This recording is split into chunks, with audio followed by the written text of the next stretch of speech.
Alors, disons déjà que nous avions un ensemble de mesures qui étaient déjà implémentées dans le cadre du système de la réponse, n'est-ce pas, dans le cadre de cette pandémie. Et le gouvernement, à travers le premier chef du gouvernement, a demandé que ces mesures soient renforcées.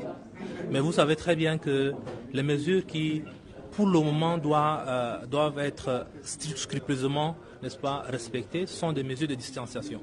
Donc, les mesures d'hygiène usuelles, les mesures visant à ne pas trop se rapprocher les uns des autres, à ne pas se saluer, à se tenir un peu plus à l'écart et à prendre soin, c'est-à-dire à être responsable. Donc ça, c'est d'abord les choses élémentaires que nous avions déjà commencé à expérimenter et que le premier chef de gouvernement vient de le faire. Deuxièmement, au sortir de cette réunion, c'est vrai, il y a des mesures que le Premier ministre lui-même peut-être annoncera, mais on nous a demandé, n'est-ce pas, de faire rapidement pour que nous mettons en place un système de manière intégrée pour que l'ensemble du gouvernement se sente à l'œuvre dans le cadre de cette pandémie.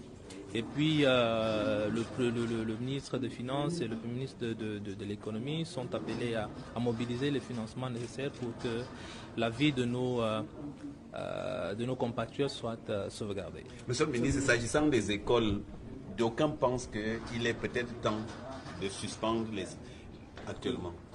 En tout cas, je ne peux pas en dire plus. Nous en avons discuté. Au cours de cette réunion.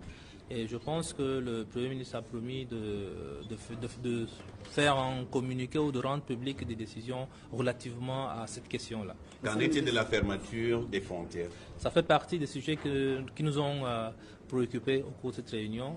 Et le Premier ministre aura l'occasion de se prononcer là-dessus. Monsieur le ministre, sur votre compte Twitter, vous avez